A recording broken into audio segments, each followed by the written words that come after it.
After a long time protest and historical movement, we Nepalese have got a new constitution having secularism, federalism, and inclusiveness.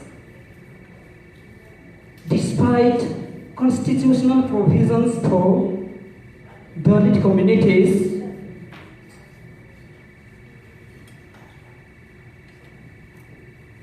Dalits are still facing entrenched discrimination based on caste in every sphere of their life. And within and powerless communities, that is Madheshi Dalit community.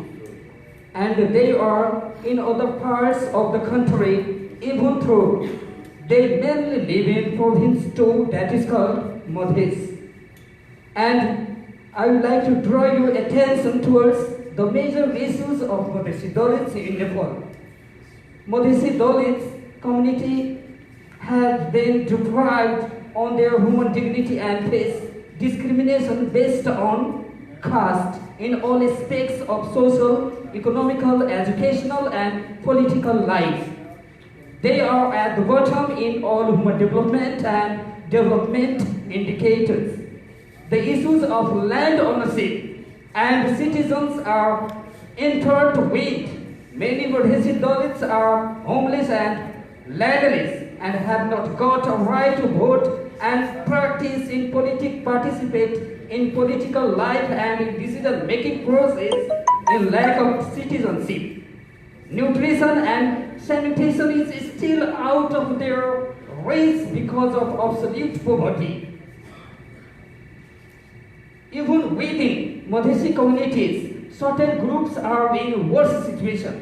They have not been empowered even to access the available opportunities, as for instance, Musor and Dum community. In my conclusion, without enrich their access to politics, resources, and strengthen the production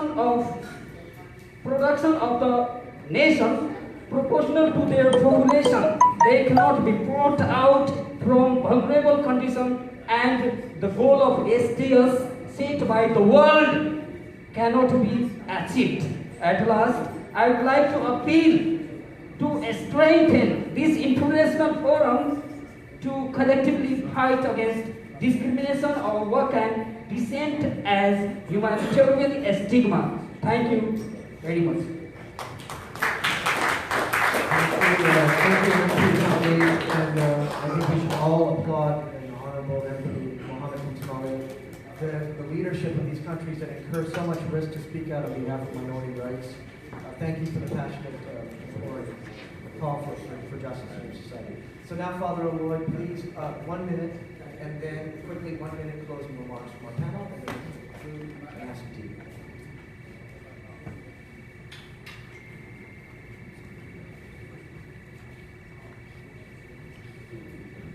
Thank you, Chair, for this opportunity. I'm not going to make any prepared comment or observation, but something that struck me from what was shared from the panel refers to the converging point, the only converging point that I see. 2 points I have. Number one is, from what the panelists have been speaking, what I could discern is the fact of the assertion of dignity and resilience has been coming through from all the panelists. Even though our community, DWD community, has been facing lots of oppression and discrimination and so on, still this element of dignity has not been lost.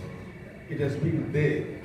And secondly, also, not only the dignity, but also resilience to go ahead, to move towards life, I think, has been very prominent in what they have been sharing. Number two, from what Dr. Joel was sharing was, the converging point is the denial of space and time for these discriminated communities. What I mean is this: denial of space in terms of dwelling, in terms of land, in terms of space to live, that has been throughout for all the communities. Very clear, for example, with regard to the gypsies, you don't have a space, static space. You are constantly going to move from one to the other. Time element, there is no tomorrow, there is no today, nor even future also. And therefore, it is only a sort of a static moment also. There is no dynamism also with regard to the time element for these communities. In summary, with regard to both the time and space, our communities are not recognized as communities who have a history. The dominant communities do not allow us to have a history of time and space. I think that if you know there is no history, then there will be roots for us. And if there are no roots, therefore, identity becomes a very important question for us. Thank you very much. Thank you, Father Wilson. A very different introduction to concluding remarks to my panelists. I think we can see now, folks, that beyond the stated goal of a resolution, that we're amidst a deep reflection on two things. Thank you for dignity and resilience, but space and time.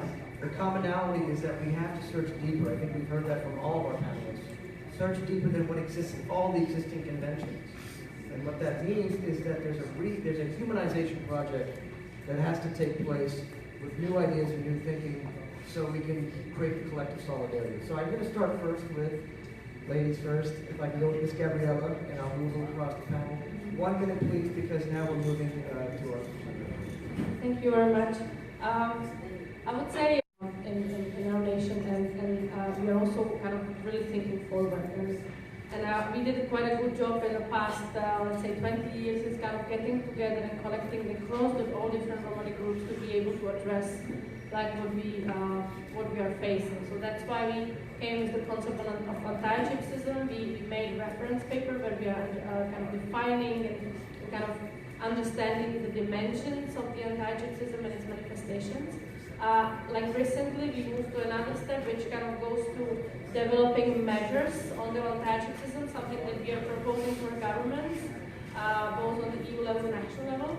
But I see that still this connection across like different groups and kind of finding alliances where actually we can even strengthen our voice globally. That's what we are still missing, and we are now doing our internal job to kind of making sure that we can name what we are facing, and I think it's also the time for us to step out a little bit and connect across the globe, and I think this is a great forum to make the steps, and especially being here in New York and having this one message towards the UN and kind of learning how to be effective in that sense. I think that should be on our agenda today.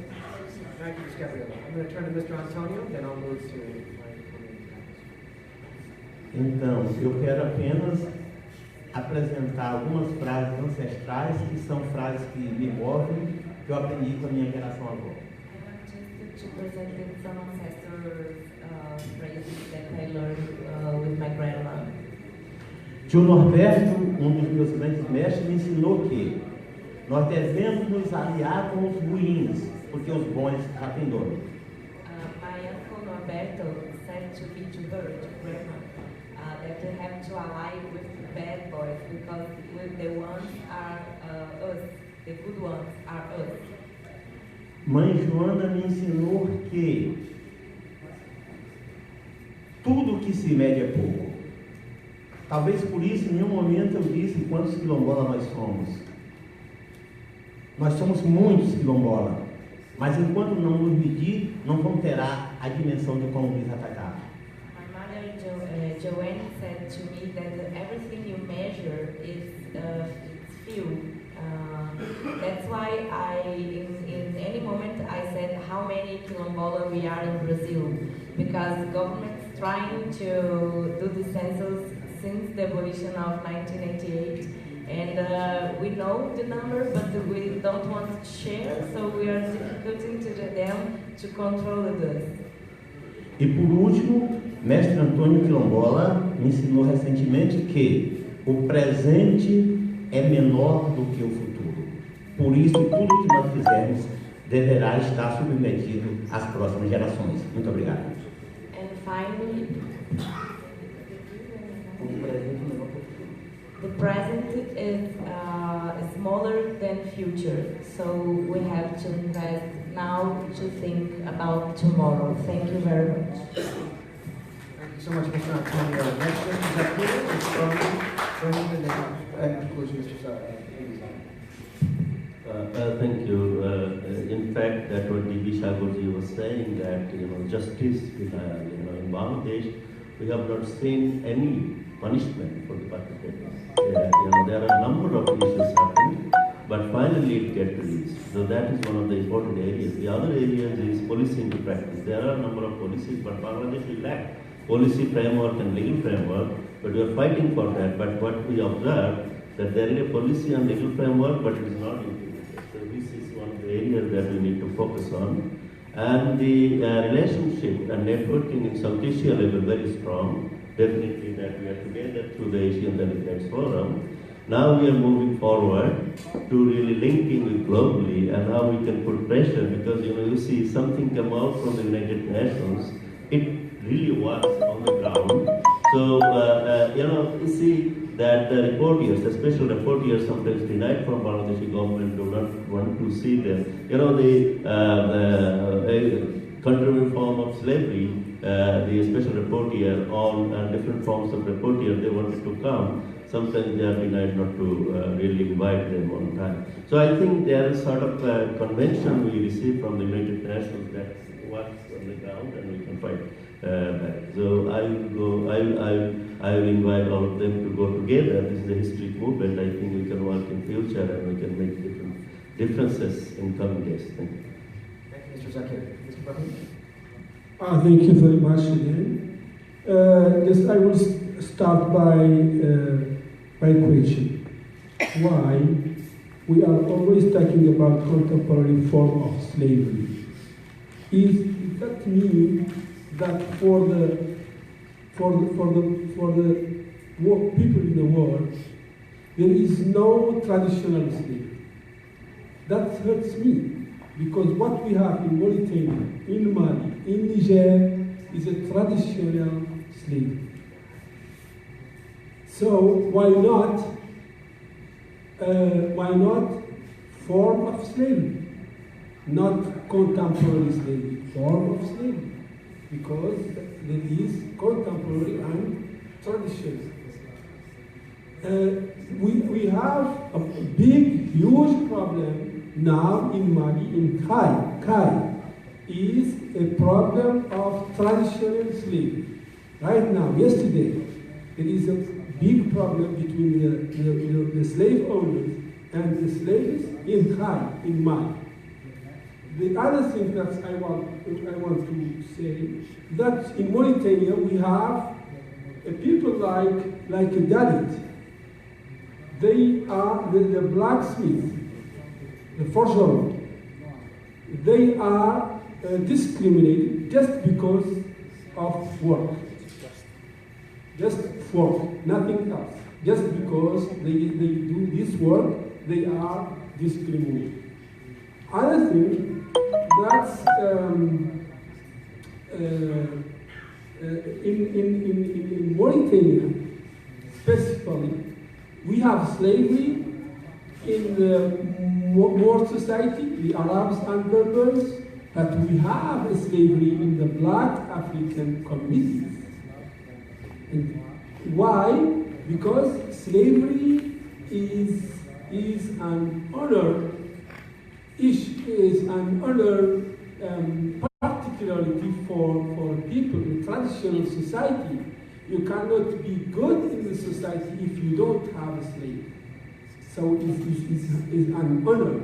That's why it's in all these communities. But it's very, very apparent, very clear in the Arab society because of difference of color. Because the slaves are black and the slave owners are white. Thanks. Mr. Brahim, thank you so much for the race dimension inside the context. Very important insight that we haven't addressed that. Thank you so much. So, D.B. Zetter, 1 minute, please. I'm being asked by the group to Thank you. I have a couple of suggestions, I would say. I focus on this issue, so two. One is the reflection of ourselves. That should be the one comprehensive understanding among us that how we should engage the people on the ground. That's the very important because they are the change makers than us. The second is we should measure the progress. How we will be measuring this progress that has a number of the policies, national level, international level, local level. That's somewhere is missing. Right now we are working. The ICDR has been working on the measuring the progress in the Southeast Asian, particularly India, Bangladesh, and Pakistan. So we would like to see that so that we could move ahead with the new strategy, engaging the local people and bridging the gap. And third is the national and cross-national and transnational collaboration. I see that somewhere that there is a very important that is the panel is already said that the collaboration is sometimes we may feel the competitive the partner too, but it's not all the time. So when it comes to the matter of movement, eradication, the discrimination, dealing the injustice or dealing the criminals of the system, then the dealing someone's life is not about the social issue, it's dealing someone's life, our children's life. So then we have to a broader understanding, a collaboration, not only just a one layer of the the section, but all the layer of the section that could start from the local to the federal to the international or cross-national level. That's somewhere we have to have it. And third, and then the fourth I would say is we have a number of platforms. I know that we have been engaging a number of platforms, but those platforms has been using the resolution to passing a resolution. That's very important. Passing a resolution is a kind of creating an international pressure and advocacy tools. But we need a strategic plan of action. Let's say